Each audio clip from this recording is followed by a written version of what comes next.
Hi guys, good morning, welcome back to my Bangla blog channel. তো পুরী থেকে আসার সাথে সাথে মানে যেই দিন আমরা এসেছি পুরী থেকে এসে আমার মারাত্মক জ্বর হয়ে গেছে। দেখো, নাক বন্ধ হয়ে গেছে, কাশি হচ্ছে, এরকম একটা অবস্থা। লাস্ট দুদিন তো মানে বিছনা থেকে উঠতে পারছিলাম না, আজকে তাও একটু বেটার আছি। বাট হ্যাঁ, একটুখানি উইকনেস, জ্বর জ্বর ওরকম একটা ভাব আছে। যাই হোক, উদারি ফাদার একটু চলো আজকের দিনটাকে স্টার্ট করা যাক। আজকে কোনো ব্লগ হবে না, আজকে একটা basically heart to heart video বলতে পারো, বা একটা সামথিং ইটস অ্যাবাউট সামথিং যেটা আমরা শেয়ার করতে চাই। তো যাই হোক, দেরি করে চলো এখন দিনটাকে স্টার্ট করা যাক। আজকে দেখো গাছে দুটো ফুল ফুটেছে, একটা হচ্ছে এখানে একটা জবা, এটাকে কী বেশ বলে, আমি এখন নামটা ঠিক ভুলে গেছি। আর ওইখানে দেখো একটা জবা ফুল ফুটেছে। একটা বাজে জিনিস হচ্ছে এই গাছটা না একদম শুকিয়ে গেছে, মনে হচ্ছে মরেই গেছে। জল দিচ্ছি, সব করা হচ্ছে, কিন্তু বাঁচছে না। আমার মনে হয় কি টপ চেঞ্জ করলে না ম্যাক্সিমাম গাছগুলো মরে যায়। অ্যাটলিস্ট আমাদের বাড়িতে তো তাই হচ্ছে। তো আমি লোক ডেকে দেখাবো একবার যে কী করা যেতে পারে।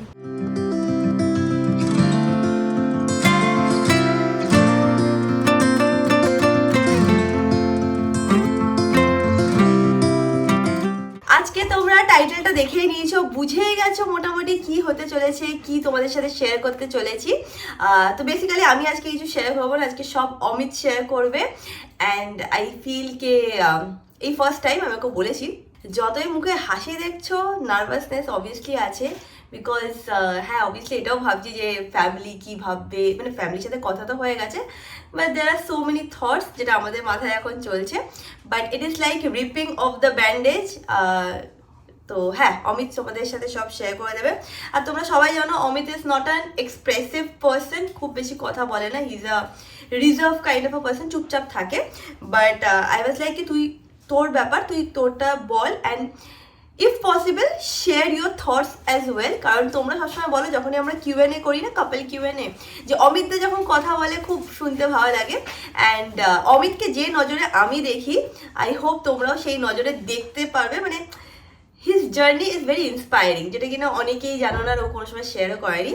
তো হ্যাঁ, এবার আমি চলে যাচ্ছি, অমিত আসবে, অমিত এসে তোমাদের সাথে সব ডিটেলস শেয়ার করবে। আমি চলে যাচ্ছি কেন, সো দ্যাট ও মন ভরে ওর কথা বলতে পারে। আর বসে দেবে তো ঠিক করে কেটে। অমিত এসে গেছে, তার সাথে মানু এসে গেছে, আমি চলে যাচ্ছি এখন। ঠিক আছে বাবা, বাবা কোনো অসুবিধা নেই। না, আই ফিল কি এটা তোর টাইম, তোর বলা উচিত। ঠিক আছে, ওকে, বাই বাই। ফাইনালি আমি এসে বুঝতে পারলাম রিয়াঙ্কার ম্যাঙ্গো পাশের রুমে গেছে, আমাকে টাইম দিয়েছে। তো হ্যাঁ, তোমরা থাম্বনেল দেখে বুঝেই গেছো আজকে কি হতে চলেছে। রিয়াঙ্কা হয়তো ততক্ষণে বলেও দিয়েছে, মানে থাম্বনেল দেখে তোমরা বুঝে গেছো। তো আমি জানি না রিয়াঙ্কা কি থাম্বনেল দেবে বা কি টাইটেল দেবে আজকে ব্লগের, বাট মোস্ট প্রবলি তোমরা জেনেই গেছো, গেস করে নিয়েছো যে সেটা দেখে। আমি জাস্ট এটুকু বলতে চাই, স্টার্ট করতে চাই এটা বলে যে আজকে এই ডিসকাশনটা একটু লং হবে, একটু প্রলংড হবে। আমি একটা এমন পার্সন যে আমি কোনো কিছু লিখে বা স্ক্রিপ্টেডভাবে কিছু তো বলি না, যখন যেটা মাইন্ডে আর মনে আছে তখন সেটাই তোমাদের সামনে মানে তুলে ধরি। তো তার জন্য অনেক সময় কী হয় না, আমার সেম কথা আমি বারবার রিপিটেডলি বলি, সেটা রিয়াঙ্কা আমাকে বকে যদি ব্লগে এক কথা বারবার বলি, সেটা এটা নর্মাল। কেন কি আমি কোনো সময় কোনো কিছু ভেবে আগের থেকে প্রি প্ল্যান করে, মানে যারা ব্লগ করে লিটারালি তারা অবভিয়াসলি প্ল্যান করে চলে না যে কিরকমভাবে ব্লগটাকে প্রেজেন্টেশন করবে। তো আমি তো সেরকম করি না, তো আমি যেন আমার কথা রিপিটেড হতে পারে, for that I am sorry, আগের থেকে বলে রাখছি। আর যারা যারা আমার এই ব্যাপারটা শুনতে ইন্টারেস্টেড না, তারা প্লিজ তোমরা স্কিপ করে নিও পার্টটা। এই পার্টটা দেখতেই পারো তোমরা স্ক্রল করে, তো স্কিপ করে যেখান থেকে আবার নেক্সট ব্লগ স্টার্ট হবে, মানে পার্টটা স্টার্ট হবে, সেখান থেকে দেখতে পারো। আর যারা যারা ইন্টারেস্টেড তারা থাকো, তারা শোনো।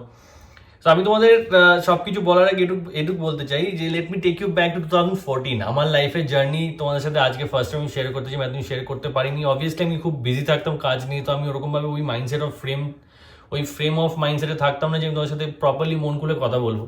আর আমি অতটা এক্সপ্রেসিভও না, আর আমি আমার লাইফ নিয়ে এত পার্সোনালি লোকের সাথে ডিসকাশন করতে চাইও না। দ্যাট ইজ অনলি রিজন, যখন আমি নিজেকে অনেকটা দূরে রাখতাম। অনেকে এটাকে ভালোভাবে নিয়েছো, অনেকে আমাকে খুব বাজেভাবেও বলেছো, but that's totally fine with me. আমি কারো যারা ভালো বলছে তাদের জন্য থ্যাংক ইউ বলছি, যারা খারাপ বলেছে তাদের জন্য থ্যাংক ইউ বলছি। কেন বলো তো, ইট ইজ টোটালি মানে অবভিয়াস কি আমার লাইফটা যেহেতু পাবলিক না, তো people expect something more out of me. আমি সেটা করতে পারতাম, তার জন্য আমার সাথে এরকম টাইপের কথাবার্তা শুনতে হতো, বাট দ্যাটস টোটালি ফাইন, ওসব ছেড়ে দাও। আমি আমার জার্নিটা আজকে তোমাদের সাথে শেয়ার করতে চাই। Journey of me Amit starting from my school life, my college life. কেন বলছি জার্নিটা শেয়ার করতে চাই, কেন কি it is very emotional for me এই জার্নিটা, প্লাস এটা আমার লাইফে অনেকটা ম্যাটার করে। তো it started in the year 2014 was the year যেদিনকে আমি কলেজ পাস আউট করি। আমার কলেজ যারা অনেকে জানো, অনেকে জানো না বলে দিই, ব্রেনওয়ে গ্রুপ অফ ইনস্টিটিউশনস ছিল হচ্ছে আমার কলেজ, যেটা বারাসাতে আছে। নতুন কলেজ ছিল, তো আমি আমার কলেজের ফার্স্ট ব্যাচ ছিলাম। কেন ওই কলেজে গেছিলাম কেন কি আমার জয়েন্ট এন্ট্রান্সে মানে ওয়েস্ট বেঙ্গল যেই আমার র্যাঙ্ক খুব খারাপ ছিল, to be precise, to be exactly বলতে গেলে 22,633 এক্স্যাক্টলি মনে আছে ওয়াজ মাই ডাব্লিউবি জেই র্যাঙ্ক। তো আমার যেহেতু র্যাঙ্কটা খারাপ, তো আমি মন মতন ভালো কলেজ পাইনি, তো অবভিয়াসলি সরকারি কলেজ তো কোনো চান্সই ওঠে না, তো প্রাইভেট কলেজেই যাওয়ার কথা ছিল। Then I started figuring out কি কোন কলেজে আমি গেলে ভালো হবে, বা সেই প্রাইভেট কলেজের মধ্যে যেগুলো ভালো ছিল সেগুলো আমি পাচ্ছিলাম না, কেন কি আমার এই র্যাঙ্ক ওয়াইজ আমি সেগুলোতে অ্যাডমিশন পেতাম না। তো ইভেনচুয়ালি তখন আই ফাউন্ড আউট কি ব্রেনওয়্যার গ্রুপ অফ ইনস্টিটিউশন, যে ব্রেনওয়্যার অলরেডি তখন খুব নামি ইনস্টিটিউট ছিল, বাট ওরা বিসিএ এমসিএ ওইসব করাতো, বিবিএ করাতো, বাট ইঞ্জিনিয়ারিং লাইনে ওরা প্রথম স্টার্ট করলো। তো বারাসা যেহেতু আমার বাড়ির থেকে একদম কাছে ছিল, ভাবলাম বাড়ির থেকে কাছেও হবে, সুবিধাও হবে, তো গেলাম, দেখলাম, পছন্দ হলো, তো ইভেনচুয়ালি ইট হ্যাপেন্ড। তো Brainware group of institutions was my college, যেটা আই গেস এখন ব্রেনওয়্যার ইউনিভার্সিটি নামে হয়ে গেছে, তারা নাকি এখন ইউনিভার্সিটি হয়ে গেছে। তো সেখান থেকে স্টার্ট হয় 2014-এ আমার মানে 2014 না রাদার, মানে 2014-এ আমি পাস আউট করি ব্রেনওয়্যারের থেকে। তো অ্যাজ অবভিয়াস যারা যারা আইটিতে আছো তারা ভালো করেই জানো যে নতুন কলেজে ক্যাম্পাসিং পাওয়া খুবই ডিফিকাল্ট, ক্যাম্পাসিং অতটা ইজি না, নাহি কোনো কলেজ এরকমভাবে হুটহাট করে কোনো নতুন কলেজ কোনো বড় বড় কোম্পানিজ আনতে হয় যারা চাকরি দেবে। তো আমার ব্রেনওয়্যারও সেম জিনিসটাই ছিল, বাট ব্রেনওয়্যার কিছু কিছু এরকম ক্যাম্পাসিংয়ের জন্য কিছু কিছু কোম্পানিজ আছে, ছোটো ছোটো কোম্পানিজ, ওর মধ্যে রিলায়েন্স টেলিকম ছিল, তারপর আইকিয়া ছিল, আরও ছোটো ছোটো কোম্পানি ছিল। তো সেখানে আমি অপ্ট করি জাস্ট বিকজ, আমি ব্র্যাক করছি না, বাট আমি আমার কলেজে ওই সময় আমি কলেজ টপার ছিলাম, প্লাস স্ট্রিমেও টপ করতাম every year, but college topper মাঝখানে একবার হয়েছিলাম। তো এই জন্য আমাকে প্রেফারেন্স সব করা ক্যাম্পাসিংই ছিল, সবাই পেতো না, কেন কি ওখানে কলেজ থেকে ডিসাইড করেছিল যে কোন কোন স্ট্রিমের কোন কোন ছেলেমেয়েরা বসতে পারবে অ্যাকর্ডিং টু দ্য মার্কস, আর এখন যদি সিজিপিএ যেটা যেরকমভাবে পেয়েছিল সেইভাবে তারা বসতে পারবে, সবাই বসতে পারবে। তো আমি ওয়াজ লাকি কি আমি সব কটা বসতে পেরেছিলাম। তো সেখান থেকে আমি, যেহেতু ইলেকট্রনিক্স অ্যান্ড কমিউনিকেশন আমার ব্যাকগ্রাউন্ড ছিল বিটেকের, তো আমি সেখান থেকে ভেবেছিলাম যে হয়তো রিলায়েন্স টেলিকমটা আমার হয়ে যাবে, বাট সামহাউ ওভার কনফিডেন্স বলো বা যাই বলো, আই কুডন্ট ক্র্যাক ইট। তো আমি পাইনি সেটা, ওটা আমার সেটব্যাক ছিল, তখন খুব আই ওয়াজ ব্রোকেন। তারপর আমার কলেজ থেকে ওরকম কোনো ক্যাম্পাসিং হচ্ছিল না, মানে ছোটোখাটো কোম্পানি ভুলভাল জায়গায় নিয়ে যাচ্ছিলো, সেসব জায়গায় তো আমি সেগুলোতে বসতেও চাইনি, আমি বসিও নি। Then again at that time অনেকে জানো যায় না, অ্যামডক্স না কি নাম ছিল বেশ একটা, কোকিউবস ছিল, অ্যামক্যাট না সামথিং, অ্যামক্যাট ছিল বোধহয়, যেগুলো মানে ছেলে মেয়েদের জন্য টেস্ট করিয়ে ওরা বড় বড় কোম্পানিজের সাথে তোমাকে পাঠাতো। তো সেইখান থেকে আমাদের কলেজ টাই আপ করে কোকিউবসের সাথে। তো কোকিউবসের থ্রুতে আমি ওই মানে অ্যাপটিটিউড টেস্ট, জেনারেল ডিসকাশনস ওটা ক্লিয়ার করার পর আই গট শর্টলিস্টেড ইন কোকিউবস। তো আমি একটা অপরচুনিটি পাই, যেটা ছিল হচ্ছে ক্যাপজেমিনাই। তো ক্যাপজেমিনাই সেটা কোথাকার, পুনে ক্যাপজেমিনাই। তো পুনে ক্যাপজেমিনাইয়ের জন্য সেটা ইন্টারভিউ ছিল। তো ইন্টারভিউটা আমি যেহেতু এখানে অ্যাপটিটিউড আর জিডি ক্লিয়ার করে নিয়েছিলাম, তো আমাকে যেতে হতো হায়দ্রাবাদ। তো তখন আমার এখানে আমি পুরো একা ছিলাম, বাবা ওই সময় এখানে ছিল না, আমি আর মাই ছিলাম। তো আমি তখন একা একা ট্রেনের টিকিট বুক করে, তখন আমার জন্য সব কিছু নিউ। তো একটা ছেলে যে সারা জীবন ছোটোবেলার থেকে বড় হয়েছে, মানে কলেজ লাইফ অবধি সে কোনোদিনও তার স্টেট ছেড়ে একা বেরোয়নি, তো আমার জন্য একটু ভয় ভয় ব্যাপার ছিল ওই সময়, একটা সত্যি কথা বলতে, কারণ তখন আমি চাকরি পাইনি। যদি চাকরি পেয়ে যেতাম আমি বুঝতাম যে ঠিক আছে চাকরি পেয়েছি, আমাকে যেতেই হবে, বাট তখন সব কিছু ওয়াজ মানে আনসার্টেন, কি আমি হবে কি হবে না, আই ওয়াজ নট শিওর না। তো তখন আমি সেই, আমার এখনও মনে আছে, আমি আমার অনলাইন টিকিট কাটি হায়দ্রাবাদে, সে ফলকনামা এক্সপ্রেস হায়দ্রাবাদ, হাওড়ার থেকে ছিল ট্রেনটা, সেটা আমার ট্রেনের টিকিট কনফার্ম হয়নি, স্লিপার টিকিট ছিল, কনফার্ম হয়নি, বাট আমার কাছে কোনো অপশন ছিল না। তো ওখানে হায়দ্রাবাদে কোনো একটা ক্যাম্পাসে, সাম রেড্ডি কলেজ নেম, ওখানে একটা অফ ক্যাম্পাস ছিল, সেই অফ ক্যাম্পাসের জন্য আমাদের কোকিউবস পাঠিয়েছিল। তো সেখানে আমি ট্রেনে গেছিলাম। সো ট্রেনের জার্নিটাও was a very struggling phase for me, কারণ আমি ট্রেনের সিট পাইনি। তো লোকেরা শুয়ে গেছে, বাট আমি দাঁড়িয়েছিলাম। এবার রাত্রিবেলা কী করবো, রাত্রিবেলা তো দাঁড়িয়ে থেকে যেত না, সারাদিন ব্যাগ নিয়ে সার্টিফিকেটস নিয়ে দাঁড়িয়ে আছি, কী করবো, কিছু করার নেই। দিনের বেলা তাও তো বসে যেতে পেরেছিলাম লোকের সাথে কম্প্রোমাইজ করে, বা রাত্রিবেলা অবভিয়াসলি তারা শোবে, তো শুয়ে পড়েছিল, তখন আমার সাথে কিছু করার নেই। তো আমার মনে আছে যে কোনো ট্রেনে কম্পার্টমেন্ট বাথরুম, তারপর প্রথম কম্পার্টমেন্ট যখন স্টার্ট হয় না, যে প্রথম যে সাইড লোয়ার আর সাইড আপার, সেকেন্ড যে সাইড লোয়ার আর সাইড আপারের মাঝখানে জায়গাটা না, ওখানে আমি ব্যাগ রেখে ওই নিচে শুয়েছিলাম, আমার যেটা মনে আছে। রাত্রিবেলাটা আমি ওরমভাবে গেছিলাম, কারণ আমার ট্রেনের টিকিট কনফার্ম ছিল না। প্লাস এটাও মনে আছে যে রাত্রিবেলা অনেকে আমার উপর পাড়া দিয়ে গিয়েছিল, অনেকে বাথরুমে গিয়েছিল, একটা মহিলা ছিল, উনি এজেড ছিল, উনি ওয়াশরুম থেকে ফিরছিল রাত্রিবেলা, তো ওনার পা পুরো জলে ভেজেছিল। তা ওনার পাটা আমার মনে আছে আমার এইখানটা পড়েছিল, মানে কানে লেগেছিল। প্লাস তখন আমার মাথার বালিশ ছিল হচ্ছে আমার ব্যাগ, যে ব্যাগ আমার সার্টিফিকেট ছিল। যাই হোক, that was my struggling phase. ওখান থেকে তারপর ওয়েন্ট টু হায়দ্রাবাদ। আমার একটা ফ্রেন্ড ছিল, ওরা চাকরি করতো অলরেডি, আগে চাকরি পেয়ে গেছিলো, আমি চাকরি পাইনি প্রথমে, তখন 4-5 মাস বসেছিলাম আমি। তো তারপর ওদের বাড়িতে ছিলাম, তো ওখান থেকে আমি সকালবেলা যাই ওই অফ ক্যাম্পাসে গিয়ে ইট ওয়াজ আ ভেরি বিগ সারপ্রাইজ, কেন কি আমি ভেবেছিলাম যে কত লোকই হবে, বাট টু মাই সারপ্রাইজ ওখানে অলমোস্ট 900 ক্যান্ডিডেটস ছিল, যারা অল ওভার ইন্ডিয়ার থেকে এসেছিল, শুধু সামওয়্যার অ্যারাউন্ড 100 সিটসের জন্য 900 ক্যান্ডিডেটস এসেছিল। তো সেখানে আবার একটা second round of group discussion হলো। তো গ্রুপ ডিসকাশন একটা না, দুটো হয়েছে। ওখান থেকে ছাঁটাই হতে হতে আই গট দ্য অপরচুনিটি, আমি ছাঁটাই হতে হতে হতে সিলেক্টেড হলাম। তারপর মেইন ফাইনাল ইন্টারভিউ ছিল, যেটা নেক্সট দিন। তার নেক্সট দিন আমি আবার যাই, ওখানে গিয়ে ওখানে ইন্টারভিউ দেওয়া। ইন্টারভিউ তো সেই, আমি যেহেতু ইলেকট্রনিক্স অ্যান্ড কমিউনিকেশন ব্যাকগ্রাউন্ড থেকে ছিলাম না, তার ওই ইন্টারভিউটা ছিল ক্যাপজেমিনির জন্য। তা ওরা কোয়েশ্চেন জিজ্ঞেস করছিল from the computer science and IT background. তো নিজের জন্য পড়াশোনা করে গিয়েছিলাম, আলাদা করে পড়াশোনা করতে ছিল, ইউটিউব থেকে ভিডিওস দেখা, কোডিং কিছু শেখা, যাতে আমি ইন্টারভিউ ক্র্যাক করতে পারি। তো সেটা ক্লিয়ার করে ওখানে interviews luckily somehow that was my day, তো আমি ওটা ক্লিয়ার করতে পারি। তো ক্লিয়ার করে যাওয়ার পর তো আমাকে বলেছিল আমাকে জানিয়ে দেবে, তো জানিয়ে দেবে, তো বাড়ি চলে আসি তারপর রীতিমতো। তো বাড়ি চলে আসার পর তারপর আমি এখানে কলকাতায় অফ ক্যাম্পাস চলছিল ইনফোসিসের, তো সেটাও আমি ইনফোসিসে সেই একদিন পরে ইনফোসিসের ক্যাম্পাসিং ছিল, সেখানে চলে গেছিলাম অফ ক্যাম্পাস, সেখানে ইনফোসিসের কলকাতা অফিসে। তো সেখানে কলকাতা অফিসে গিয়ে সেখানে ইনফোসিসের ইন্টারভিউ দিই, সেটাও ভালো যায়। ভালো যাওয়ার পর সেটাও বলছে জানিয়ে দেবে, কিছু বলার নেই। এক সপ্তাহ পর I got the confirmation from CoCubes যে ক্যাপজেমিনি আমার হয়ে গেছে। তো আমার মনে আছে সেই দিনটা, ক্যাপজেমিনি যখন আমি পাই, আই ওয়াজ ভেরি হ্যাপি।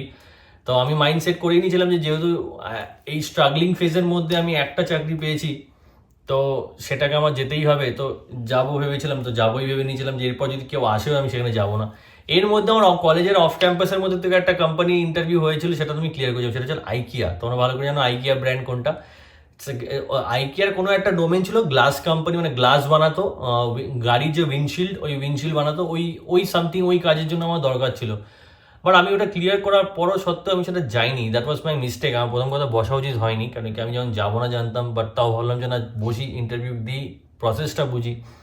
তো ওই একটা ইন্টারভিউ যেটা আমি চাকরি পেয়েও যাইনি, তার জন্য আমার বাবা আমার উপর খুব রেগে গেছিলো, আমার সাথে খুবই রেগে গেছিলো যে কেন আমি চাকরি পেয়ে যাচ্ছি না। বাট বাবাকে তখন বোঝাতে পারছিলাম না যে this is something which I was not comfortable. নাহি আমি মন থেকে চাইছিলাম যে জিনিসটা আমি করি, বাট আমি এমন একটা জিনিস, I was always sorted in my head, ছোটোবেলার থেকে বলো বা এখনও বলো না, আমি আমার লাইফ নিয়ে আই এম অলওয়েজ সর্টেড। আমি জানি what I want, how I want. তো তার জন্য I plan my steps accordingly. আমি এরকম নয় আমি কোনো র্যান্ডাম ডিসিশন, আমি লাইফে আজ অব্দি কোনো ডিসিশন whimsically র্যান্ডামলি সাডেন নিইনি। আমি what ever I did it am very planned approach. তো আমি ওই জন্য বাবাকে ওটাই বোঝানোর চেষ্টা করেছিলাম। বাট অবভিয়াসলি প্যারেন্টসরা তো টেনশন করবেই। তো বাবা টেনশন করছিল এটা যে চাকরির বাজার এত খারাপ, লোকে চাকরি পাচ্ছে না, প্লাস নতুন কলেজ তারা চাকরি দিতে পারছে না, তুই চাকরি পেয়ে যাচ্ছিস না। তো এই নিয়ে অনেক ঝামেলা হয়েছিল আমার বাবার মধ্যে। বাট সামহাও আমি বাবাকে ওই জিনিসটাকে আমি এড়িয়ে যে নিজের থেকে স্ট্রাগল করে এই হায়দ্রাবাদের তারপর প্রসেসটা ইনফোসিসটা হলো। Then I got the joining letter of Capgemini Pune. তো আমি সেই পুনেতে যাই। তো আমার ডেটটা এখনো মনে আছে, 13th of December 2014 আমি যাই, আমার হাওড়া দুরন্ত ধরি। 14th of December আমি পুনেতে পৌঁছাই। অ্যান্ড 14th of December আমি আমার লাইফে first best friend of Pune আমি পেয়েছিলাম, সেটা হচ্ছে বিবেক।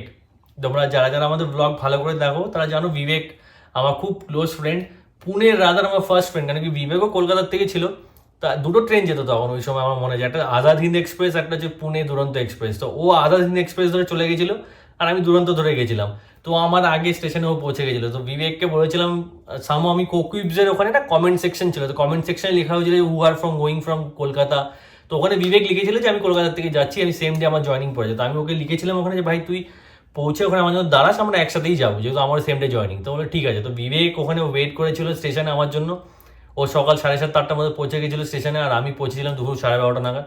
তো আমি স্টেশনে প্রথম বিবেকের সাথে দেখা হয়, তারপর আমি আর বিবেক ওখান থেকে একটা অটো করে স্টেশন থেকে আমরা সেই পুনে ক্যাম্পাসে যাই ক্যাপজেমিনি। তালবাডে ওয়াজ দ্য প্লেস, যারা যারা জানো তালবাডে, হ্যাঁ তালবাডে, ক্যানবে চক, ওখানে আমাদের অফিস ছিল। তো ওখানে যাই, ওখানে তারপর ব্যাগ রেখে তারপর ওখানে পিজি খোঁজা, তারপর আমি আর বিবেক একসাথে তো পিজি খুঁজলাম, পিজি খুঁজে সেখান থেকে জার্নি স্টার্ট। তো this is how my journey started in IT. তারপর আমার একসাথে তারপর সে পুনের লাইফ স্টার্ট হয়ে গেল। Then once it started it was not going to end so soon. আমি জানতাম সেটা, কেন কি I was enjoying my life, I was enjoying everything. কেন কি Pune has given me everything. মানে আইটি লাইফ আমার স্টার্ট হলো পুনের থেকে। আর আইটি লাইফের জন্য আমি পুনেকে পেয়েছি। তো পুনে ইজ সামথিং যেটা তোমরা ভালো করে জানো, আমার জন্য ইজ ডিপ রুটেড। পুনে আমার লাইফ থেকে কোনোদিনও বেরোবে না, নাই ওর প্রতি ভালোবাসা আমার তরফ থেকে কোনোদিনও বেরোবে। তো that is how it started. তো তারপর আস্তে আস্তে জার্নি স্টার্ট হলো, তারপর ক্যাপজেমিনিতে কাজ স্টার্ট করলাম, তারপর বন্ধু বান্ধব বাড়া স্টার্ট করলো, আস্তে আস্তে সব জিনিসপত্র শিখলাম, লাইফ চেঞ্জেস হলো, লাইফে ম্যাচুরিটি হোল্ড করলাম। অ্যান্ড আইটিতে জব করা ইজ নট অলওয়েজ ব্যাড। অনেকে আইটিতে বলে খুব খারাপ, আমি খারাপ বলবো না। দেখো, খারাপ সব কিছুরই টু সাইডস থাকে না, রাইট? একটা সাইড এই সাইড, একটা সাইড এই সাইড। আইটিতে যদি কেউ খারাপ বলে, ভালো সাইডেও এরকম অনেক আছে যেগুলো কেউ বলে না লিটারালি। আজকালকার যুগে সবাই আইটিকে খারাপই বলে মেজরিটি সময়, বাট ভালোটাও কেউ বলে না। ভালোটা আমার মনে হয় যেরকম খারাপটা বলা উচিত সেরকম ভালোটাও বলা উচিত। ভালো হচ্ছে কি, আমি অ্যাজ আ পার্সন আমি কি পেয়েছি আইটির থেকে, আমি সেটা তোমাদের জানাচ্ছি আজকে। আমি ফার্স্টলি আমি ম্যাচুরিটি পেয়েছি আইটির থেকে, আমি মাল্টিটাস্কিং শিখেছি আইটির থেকে, আমি টাইম ম্যানেজমেন্ট শিখেছি, আমি পাংচুয়াল হয়েছি, আমি ডিসিপ্লিন হয়েছি, আর আমি খুব প্রফেশনাল হয়েছি, ওয়ার্ক এথিক শিখেছি। এইসব জিনিসগুলো নর্মাল লাইফে কেউ আমাকে শেখাতে পারতো না, শুধু আইটিতে আমি জব করেছি দেখে বা জব করতাম দেখে আমি শিখতে পেরেছি। IT has given me tremendous amount of thing, যার জন্য আমি সারা জীবন কৃতজ্ঞ থাকবো। আমি আমার মানে থ্যাঙ্কস জানানো বা আমার হ্যাপিনেস প্রুভ করা to work in IT, it will never be less. মানে আমি কোনোদিনও কোনোদিনও বলে হয়তো বোঝাতে পারবো না যে what I got from IT. IT যেরকম আমাকে দিয়েছে সেরকম আইটি আমার থেকে হালকা জিনিস নিয়েও হচ্ছে। বাট এনিওয়েজ মানে লেনা দেনা তো সব জায়গায় চলতেই থাকে, বাট আমি পেয়েছি বেশি, হারিয়েছি কম। তো IT has given me everything in my life. আমার প্রথম চাকরি, আমার প্রথম স্যালারি, আমার প্রথম গাড়ি, আমার প্রথম নিজের হাতে ফোন কেনা, বাবা মাকে জিনিস কিনে দেওয়া, বাবা মাকে ভালো রাখা, বাবা মা চিকিৎসা করানো, আমার সব কিছু করা, এভরিথিং আজকে আমি যা আছি it's only because of IT. IT না থাকলে আমি থাকতাম না, এটা একদম অনেস্ট ফ্যাক্ট। আর সারা জীবন ছোটবেলার থেকে এটাও ভাবতাম যে আইটিতে জব করবো কেন কি অনশোর যেতে পারবো। অনশোর যাওয়া মানে অনসাইট যাওয়া, মানে আমাদের আইটি কোম্পানিতে যারা জানো, আর যারা জানো না তাদের বলে দিই, আইটি অনশোর মানে হচ্ছে আইটি কোম্পানির থেকে বিদেশে পাঠানো হয় কাজ করার জন্য। তো ভেবেছিলাম যে আইটিতে চাকরি করলে এই একটা অপশন থাকবে যে আইটি কোম্পানির টাকা আমি বাইরে ঘুরে নেবো, প্লাস কাজও করে নেবো, বা সেটা আমার সাথে হয়নি। সবাই পায় না, এটা আগেন লাক ফ্যাক্টর থাকে। অনেকে আছে যারা ঢুকেই বাইরে চলে যায়, অনেকে আছে যারা 10 বছর কাজ করেও পায় না, যেরকম আমি কাজ করে এত বছর ধরে কাজ করছি, আমি আজ অব্দি একবারও বাইরে যেতে পারিনি। যেবার চান্স ছিল যাওয়ার সেবার করোনা হয়ে গেলো, বা সেটা হলো না। বাট ঠিক আছে, এনিওয়েজ পার্ট অফ লাইফ, ওটা কিছু করার নেই, আসবি।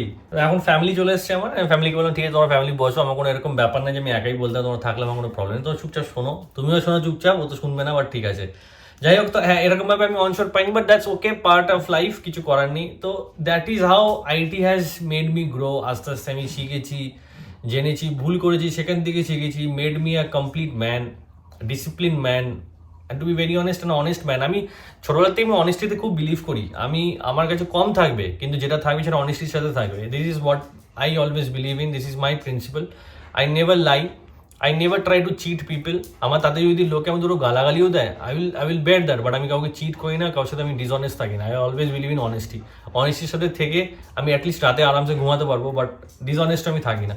তো আমার এইসব জিনিসপত্র আমাকে আরও এনরিচ করেছে আমার আইটি লাইফ। তো এভরিথিং সেইং দ্যাট, তারপর আমি অ্যাক্সেঞ্চারে সুইচ করি।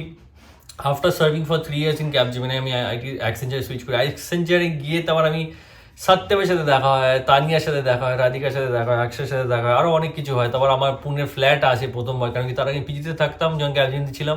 তারপর আমি আস্তে আস্তে ফ্ল্যাটে শিফট করলাম। ফ্ল্যাটের লাইফ তোমরা অবভিয়াসলি সবাই দেখবে, রিয়াঙ্কা এসে তখন ওখান থেকে ব্লগ স্টার্ট করেছিল।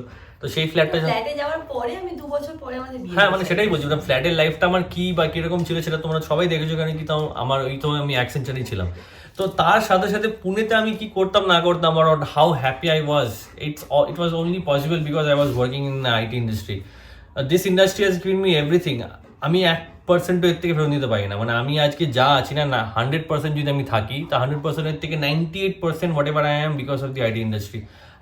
আমার কোনো গিলা শিকওয়া নেই, কোনো খারাপ কথা নেই, কিচ্ছু নেই। Whatever has happened for the good, and I'm very happy with the IT. Saying all these things, people should know where to stop. এটা আমি রিয়াঙ্কাকে অনেকবার বলেছি, আগেও বলি, এখনও বলি। So I also know where to stop. I personally feel this is the time where I should stop. I should stop as in আমার IT journey needs to come to an end, because আমি অনেক বছর ধরেই না I always wanted to do something on my own. And IT এখন আমি যেই পজিশনে আছি না, সেই পজিশনে the kind of work that I was doing, it was taking a lot from my health perspective, my personal life perspective, so it was taking a lot. So আমি কাউকে দোষারোপ করছি না, maybe the work demands it, so I wasn't capable enough to give it back to the work. তো এইভাবে সব কিছু হয় না। তো I always, as I said, I am honest man. তো আমি অনেস্টির সাথে এটা বিলিভ করি যে যদি কোনো কাজ করো অনেস্টির সাথে করো, আর যদি তুমি না পারো, it's better to leave the job and move on in your life and do something else. তুই কোনো জায়গাতে অনেস্টলি ইয়ে করি, কারণ আমি বলছি এবার আমি বলছি, বিকজ অমিত সকাল 4টে উঠে কাজে বসে, ও রাত্রি 2টো অবধি কাজ করে, মানে there is no limit to his work. এরকম অনেক সময় আছে আমি ঘুমিয়ে পড়েছি 1:30টার সময় অমিত আসতে কাজ করে, এরকম প্রচুর দিন, ম্যাক্সিমাম দিন এরকম হয় যে ও সকাল 4টে 4:30 উঠে কাজে বসে পড়ে। হ্যাঁ, তো ওটাই ওর কাজের ডেডিকেশন আমি জানি। না, ও যে বলছে না যে maybe I am not being able to give, আমি এটাতে এগ্রি করি না। দি বেস্ট আমাকে বলতে দাও, I am not the best. আমি একা করি না, আমার মতন এরকম হাজার হাজার লাখ লাখ লোকে আছে যারা আমার মতন করছে। মেবি তারা এই জিনিসটা, এই আমার মতন স্টেপটা নিতে পারছে না, বাট আমি নিতে পারছি। কেন কি আই অলওয়েজ বিলিভ কি if I am happy I will be able to keep others happy. So আমার এখন পার্সোনালি মনে হচ্ছে যে this is the right time for me to take a new step into a new journey of my life. তো with saying all those things না, I have taken the decision কি I am leaving IT. তো তোমাদের সত্যি কথা বলতে গেলে I am not leaving IT, I have already left IT. আমি পুরী যাওয়ার আগের দিন আমার was my last working day. তো এই জন্য আমি ঠাকুরের কাছে গেছিলাম, জগন্নাথ ঠাকুরের মন্দিরে, যে ওখানে ভালো করে একাই গেছিলাম। রিয়াঙ্কা তোমাদের ব্লগে এটা হয়তো বলেনি, বা তোমরা তো জানো আমি এবার মন্দিরে আমি একা গেছিলাম, আমি কিন্তু ওদের সাথে যাইনি মন্দিরে। তোমরা যদি ব্লগটা দেখো বুঝতে পারবে, ওরা সবাই গেছিলো, বাট আমি যাইনি সেদিনকে।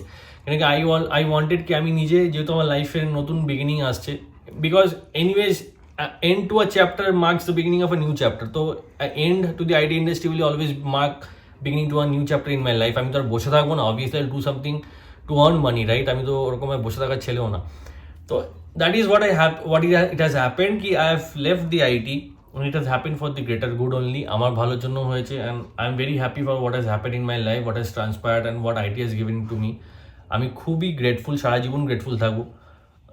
But saying that, again, I know where to stop, and I thought this is the right time for me to stop and to start on a new journey.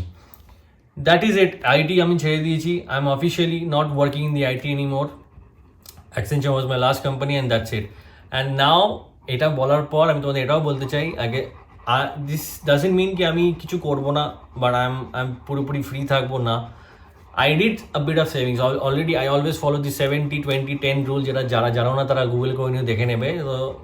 So I did my part of savings. So with that I will be starting a new venture of my own. আমি নিজে start করতে চাইছি, যার জন্য আমি already last 6 months ধরে কাজ করছি, অনেক রকমভাবে কাজ করছি, রিগারাসলি কাজ করছি। So I am on the verge of starting my new venture. তো তার জন্য I needed my time, and আইটিতে থাকলে আমি আমার ফুল টাইম এখানে দিতে পারছিলাম না নিউ ভেঞ্চারে। আর এরকমভাবে কোনো সময় ইনজাস্টিস করা উচিত না। If you are doing something you should do with 100% efficiency. তো আই থট কি আমি আমার নতুন ভেঞ্চারকে টাইম দিতে পারছি না, just because I was working day in day out on IT. So এই জন্য I had to take a call. So my call was this কি আমি আইটি থেকে মানে প্রপারলি এটাকে ছেড়ে, এটাকে লিভ করে আমি আমার নতুন ভেঞ্চারে ফোকাস করা স্টার্ট করবো। So very soon you will come to know what I am going to do. আমি তোমাদের এখন কিছু বলবো না, কেন কি I am still in the R&D phase, in the process. তো খুব তাড়াতাড়ি জেনে যাবে, maybe in the next 1 month তোমরা সব জেনে যাবে সব কিছু হবে কি হবে না। I am going to do something very different, সেটা রিয়াঙ্কার সাথে আমি শেয়ার করেছি। দেখো এই পুরো জার্নিতে একটা কথা, হ্যাঁ, আমার সবাই বলে কেন তুমি ইন্টারাপ্ট করলে রিয়াঙ্কা, মানে আমি কি শিখিয়েছিলাম ব্লগ করার সময় কি করতে হয়। এইদিকে দেখো তো, এই সবাই আমি আগে সরি বলে নিয়েছি। কি বলেছিলি?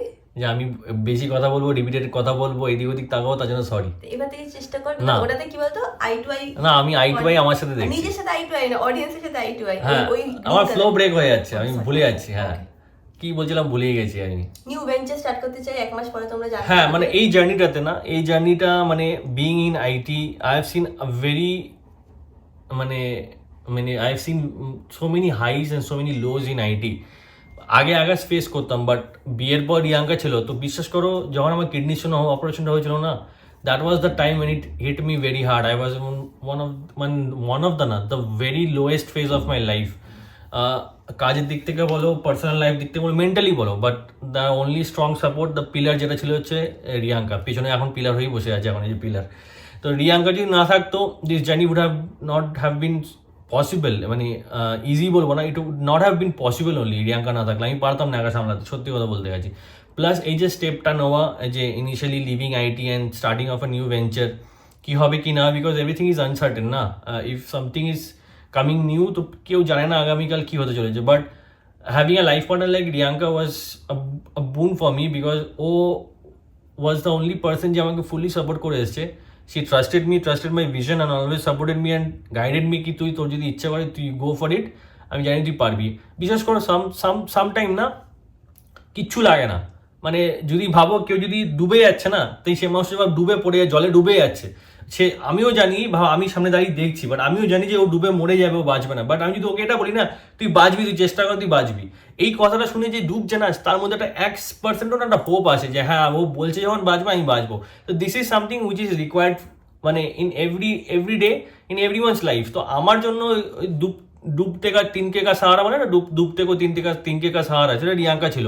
তো Riyanka has always supported me through thick and thin, আর আমাকে সেই আমার ভিশনকে আর আমার চয়েসেস কেমনভাবে সাপোর্ট করে এসছে দেখে আমি এই ডিসিশনটা আজ তাড়াতাড়ি নিতে পারলাম। আমি বুঝতে পারিনি যে ডিসিশনটা এত তাড়াতাড়ি নেবো। আই ডিসাইডেড কি আমি আর কিছুদিন করে নেক্সট ইয়ারে হয়তো করবো ডিসিশনটা।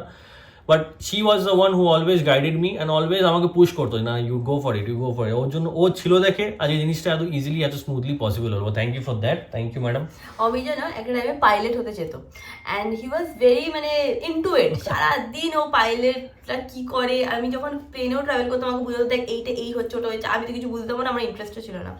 অ্যান্ড দেন বিয়ে করার পরে একদিন আমার মনে আছে আমি হলিডে এনেই ছিলাম, ফর সাম শ্যুট আমরা গেছিলাম, অ্যান্ড শ্যুট হওয়ার পরে আমি আর আমি বসেছিলাম, অ্যান্ড আই ওয়াজ লাইক, ও বলছে না শ্রেয়াঙ্কা আমার খুব ইচ্ছা পাইলট হওয়ার, এই হওয়ার সে হতে, কত টাকা লাগবে পাইলট হতে, তো হি টোল্ড মি কি এই অ্যামাউন্ট লাগবে।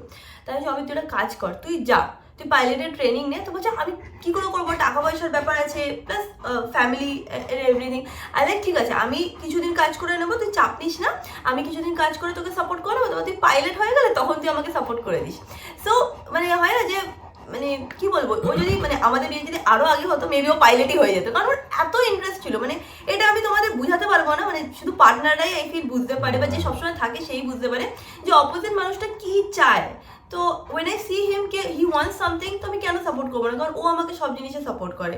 সো আমিও এখানে চাই যে অমিত যা করছে লাইফে, যা চাই লাইফে, সেটা যাতে ও পারসিউ করতে পারে, এইটুকু আমি যাতে মানে এইটুকুই আমি চাই ভগবানের কাছে, ও অ্যাটলিস্ট সেটা পারসিউ করতে পারে। Because I know he is a very intelligent ছেলে, এমনি এমনি কেউ আর কলেজ টপার হয় না, এমনি এমনি কেউ 90s সবসময় মার্কস পায় না। So I know what kind of intelligence he holds. তোমরা তানিয়া রাধিকার সাথেও কথা বলে দেখতে পারো, কোনো সময় যদি হয় না মেসেজে কথা বলছেন এভরিথিং। তো ও যেহেতু সেম টিমে ছিল, তো আমি জানি ও কিরম টাইপের অফিসে কাজ করতো, অ্যান্ড ওর নাম কতজন জানতো বা কিরম ভালো কাজ করতো, মানে এটা আমি পাবলিকালি এই জন্যই বলতে পারছি, বিকজ আই নো ইট। তোমরা তানিয়া রাধিকার সাথেও কথা বললে জানতে পারবে, অক্ষয়ের সাথে কথা বলে জানতে পারবে। সত্যম জুনিয়র ছিল, ও তো ছোটো আমাদের থেকে, মানে ওর থেকে, বাট ওরা এক টিমে ছিল, তানিয়া রাধিকা অক্ষয়। তো তাদের সাথে কথা বললেও তুমি জানতে পারবে। ও যেরকম বলছে না যে হয়তো আমি 99% দিচ্ছি 100%, আমি বিলিভ করি না। আমি ওকে যতদিন ও ছিল যাবে আমি ওকে 110%ই দিতে দেখেছি, অ্যান্ড আই নো কে ও সব কাজে 110%ই দেয়। I have full faith in him. আমি জানি যে এটা ওর জন্যে ইটস আ হার্ড ডিসিশন, সবারই হয় না যে ভয় লাগে অ্যান্ড খুব টেনশন হয়। যেরকম আমাদের দেখো আমাদের ফ্যামিলি তো জানে, মানে আমার মা বাবা ভাই জানে, ওর মা বাবা জানে, সবাই জানে, বাট এই ভিডিও থ্রু থেকে এক্সটেন্ডেড ফ্যামিলিরাও জানবে, তো সেই প্রেশারটা ডেফিনেটলি আমাদের উপরে থাকে। But saying that I am happy whatever you have decided, and I know তুই এর পরেও যেরকম লাইফে তুই সব ডিসিশন নিজে নিয়ে আগিয়েছিস, আমি জানি যে এই ডিসিশনটা তো ও নিজে নিয়ে বিশাল বড় হবে। At least I have full faith, আমার কোনো ডাউট নেই লাইফে। ডুবতে কো 3K का सहारा এই যে রিয়াঙ্কা যেটা বলছে। তো যাই হোক, আমি এই জন্যই বলছিলাম যে আই এম ভেরি গ্রেটফুল রিয়াঙ্কার জন্য, যা যা করেছে বা যা যা করছে ও এখন অবধি, but I am very thankful to that, and also thankful to God and my family যারা আমার সাথে ছিল থ্রু থিক অ্যান্ড থিন। তো one part of my life is মানে close now, new part is starting. And already আমার মনে হচ্ছিলো দেখো এই ডিসিশনটা যেটা নিয়েছি আমি হয়তো ব্লগে নাও বলতে পারতাম, বাট আমি ভাবলাম যে না, যেহেতু আমাদের পার্সোনাল লাইফ আমাদের ব্লগে সবসময়ই থাকে, তো this is something which is very important, and তোমাদের কাছে লুকানো উচিত না। তো I should say it upfront R clearly বলে দেওয়াই ভালো, তাহলে সবার মধ্যে ক্ল্যারিটি থাকে, ভালোও থাকবে। প্লাস আমার মতে এটাও জানানো উচিত যে যেটা বললাম যে আমি নতুন ভেঞ্চার স্টার্ট করছি একটা, এটা টোটালি আমার ভেঞ্চার হবে, সেটা কী হবে কী না হবে সেটাও তোমাদের সাথে শেয়ার করা উচিত। আমি জানলাম ভাবলাম যে বলতে হবে, তাই বললাম। অবভিয়াসলি এই ব্যাপারটা কী হবে কী হবে না সেটা কিন্তু নেক্সট ডে তোমাদের যখন ফাইনালাইজ হয়ে তোমাদের জানাবোই। বাট ভেরি সুন তোমরা জানতে পারবে। সেটার জন্য আমি রিয়াঙ্কার থেকে অনেক সাজেশনস নিচ্ছি, কারণ কি রিয়াঙ্কার অনেক এইসব ব্যাপার আইডিয়াস ভালো আছে আর Social media। নলেজ ভালো আছে, সোশ্যাল মিডিয়া কুইন ও ভালো কোনো জানে। ব্যাপার না, তো যাই হোক, তো আমি তোমাদের এটুকুই বলতে চাই যে thank you for all the love and support তোমরা যেটা দিয়ে এসছো। যারা যারা আমার এই জিনিসটা শুনলে প্লিজ ভালোভাবে এটাকে অ্যাকসেপ্ট করে নিও, আর যারা ভালোভাবে অ্যাকসেপ্ট করবে না, যদি কিছু অপিনিয়ন থাকে দিতে পারো, আমি কিছু মাইন্ড করবো না, no matter how bad it is, আমি অ্যাকসেপ্ট করে নেবো। বাট আই থট কি এটা খুব ক্ল্যারিটি রাখা উচিত, তাই তোমাদের সব জানানো উচিত, তাই তোমাদের সব জানিয়ে দিলাম। দেখো আমরা ডেইলি ব্লগ করি, মিথ্যে কথা বলে ইটস নট ওয়ার্থ। এটা কেন আমি মিথ্যে কথা বলবো? অমিত আছে যে অনেক কিছুই আছে শেয়ার করে না, একটা হচ্ছে শেয়ার না করা, এক হচ্ছে মিথ্যে কথা বলা। তো আমরা আমাদের ব্লগে মিথ্যে কথা বলি না। হ্যাঁ, কিছু জিনিস আছে অমিত বিলিভ করে যে এটা আমি শেয়ার করতে চাই না, ওটা আমি শেয়ার করতে চাই না, সেটাকে আমি ওকে রেসপেক্ট করি, বিকজ ইভেনচুয়ালি ওরও একটা পার্সন হিসাবে কিছু ওপিনিয়ন থাকে। তো আমি ওরটা রেসপেক্ট করি, ও আমারটা রেসপেক্ট করে, এইভাবে আমরা বিন্দাস আছি, বন্ধু হয়ে, বেস্ট ফ্রেন্ড হয়ে ভালোই জীবন কাটছে। তো হ্যাঁ, দ্যাট ইজ ইট। তোমরা এখন জেনে গেলে। So Amit has closed one chapter, but I'm very happy कि वो একটা next chapter শুরু করছে। আর আমি জানি সব কিছুতে এক্সেল করে, তো নেক্সট চ্যাপ্টারও এক্সেলই করবে। তো হ্যাঁ, আর কিছু বলার নেই। আজকে কোনো ব্লগ না, আজকে শুধু এই পার্টটাই আমরা রাখলাম, কারণ এই পার্টটাই অনেক ব্লগ না, না, তাহলে তোমরা স্কিপ করে কিছু দেখতে হবে না, এটাই দেখতে হবে। এটাই তোমাদের আজকে পুরো ব্লগ। তোমাদের ডেফিনেটলি ওপিনিয়ন ডেফিনেটলি কমেন্ট সেকশনে জানিও। অ্যান্ড আই হোপ যারা কিনা 21, 22, 23 বছরের ছেলে মেয়েরা আছে, যারা কিনা আইটি সেক্টরে যেতে চাও, I hope this video was little bit of inspiration for you guys as well. কারণ আমি অমিতের জার্নিটাকে অ্যাজ ইন্সপিরেশনই দেখি, যেভাবে ও প্রত্যেকটা স্টেপে স্টেপে আগিয়েছে না, আমার তো অন্তত ইন্সপিরেশনালি ফিল হয়। তো আই হোপ কে একটা পার্সন হলেও যাতে এই স্টোরি থেকে কিছু শিখতে পারে, and they get the courage to do it. যখন ও আইটি জবও স্টার্ট করেছিল, how he got it and how he was struggling. তো I hope that encourages a lot of people. And IT sector যদি বলো বা অমিতের জব যদি বলো, it has given me also a lot. It has given me a new person. Amit আগে পুরো different ছিল, মানে জব করার পরে পুরো ডিফারেন্ট হয়ে গেছে। বলেছি যে আমার পুরো আইডেন্টিটি চেঞ্জ হয়েছে আইটিতে জয়েন করার পর। ব্রেকআপও মানে হয় না যে মানে মাইন্ডসেট ম্যাচ খেত না, বুঝছো তো? মানে আমি যেগুলোতে বিলিভ করতাম ও একদমই বিলিভ করতো না। তো সেই মাইন্ডসেটটা ওর ডেভেলপ তখনই হয়েছে যখন ও পুনেতে গেল, and specially because of Radhika and Tania. যখন ওরা দুজন ও লাইফে আর একজনও ছিল, তিনজন মেয়ের জন্য না ওর মাইন্ডসেটটা অনেক চেঞ্জ হয়েছিল, অ্যান্ড হি বিকেম আ মানে বেটার পার্সন। তো হ্যাঁ, মানে we are always thankful to the IT sector for everything, and we are ending it on a very good note. Happy note. Bye bye. Bye bye.